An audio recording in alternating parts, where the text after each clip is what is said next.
तो इस वक्त उत्तर प्रदेश की एक सुपर वीआईपी सीट कहे जाने वाले रामपुर को लेकर एक बड़ी अपडेट सामने आई है। रामपुर में आजम खान का एक बड़ा गढ़ भारतीय जनता पार्टी ने तोड़ दिया है। जिस रामपुर सीट को यह कहा जाता था कि वो समाजवादी पार्टी के सबसे मजबूत इलाकों में आती है, उस इलाके में अब भारतीय जनता पार्टी के नए विधायक का चुनाव हुआ है। आकाश सक्सेना को इस सीट पर करीब 31,000 वोटों से जीत मिली है।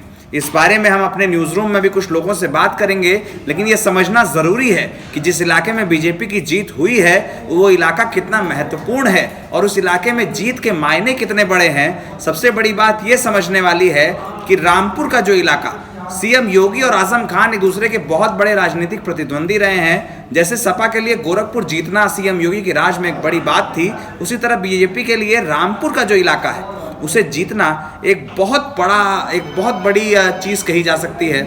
रामपुर में पहले आसिम रजा इस पूरी सीट पर चुनावी रूप से आगे चल रहे थे। जो मतगणना शुरू हुई उस बारे में ये कहा जाने लगा कि आसिम रजा की जीत करीब करीब तय है।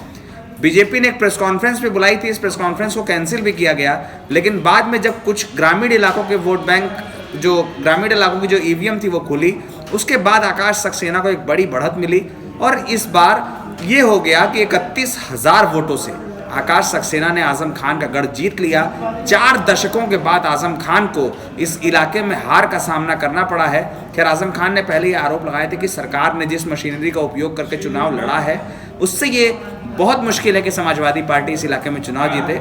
हम अपने न्यूज़ रूम के कुछ साथियों से भी बात करेंगे और ये जानने की कोशिश करेंगे कि इस जीत के कितने बड़े मायने हैं। हमारे साथ कुछ साथी हैं, हम उनके पास जाएंगे।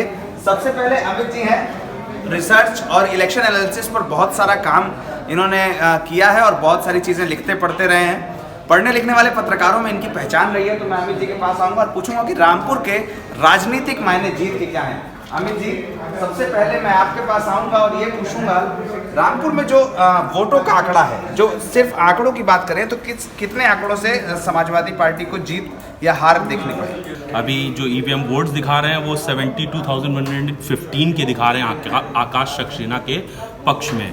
मोहम्मद रजा के पक्ष में दिखा रहे हैं 46,412, यानी वो दूसरे स्थान पर हैं। आकाश सक्सेना जीत चुके हैं। तो पूरा भी 59.73% वोट, अगर हम परसेंटेज के लिहाज से बोलें तो 59.73% वोट आकाश सक्सेना के पक्ष में पड़े हैं। बहुत बड़े मायने हैं इसके, इसलिए समझ सकते हैं। अभी श्रेयांश भी बोल रहे थे कि बहुत बड़ा किला है, समाजवादी पार्टी का ही नहीं बल्कि आजम खान का बहुत बड़ा किला है, उसको ढहा दिया है बीजेपी ने। और इसके मायने इसलिए भी बहुत बड़े हैं क्योंकि बहुत सालों बाद ऐसा हुआ है।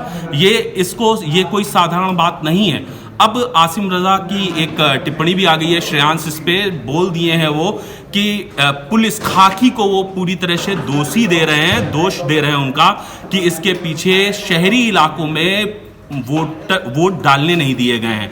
ये उनका आरोप है और तमाम तरह के वो आरोप प्रत्यारोप लगाए जा रहे हैं। हालांकि आकाश सक्सेना का कहना है उन्होंने एक मोबिलाइजेशन किया है, वहां पर मुस्लिम महिलाओं ने बड़ी तादाद में बीजेपी के पक्ष में वोट दिया है, जिसकी वजह से भाजपा ये उलटफेर करने में कामयाब हुई है। रामपुर के गढ़ को भारतीय जनता पार्टी ने जिस तरह से जीता है, बीजेपी 2024 में इसका एक बहुत बड़ा संदेश देने की कोशिश करेगी। संदेश इस बात का होगा कि गढ़ चाहे कितना भी मजबूत हो, अगर चुनाव मजबूती से और रणनीति से लड़ा जाए तो वो चुनाव जरूर जीता जा सकता है। आजमगढ़ और रामपुर की जीत 2024 में बीजेपी के लिए एक बहुत बड़ा चुनावी रणनीति का एक बहुत बड़ा टूल बनेगी और उसका इस्तेमाल 2024 में जरूर किया जाएगा।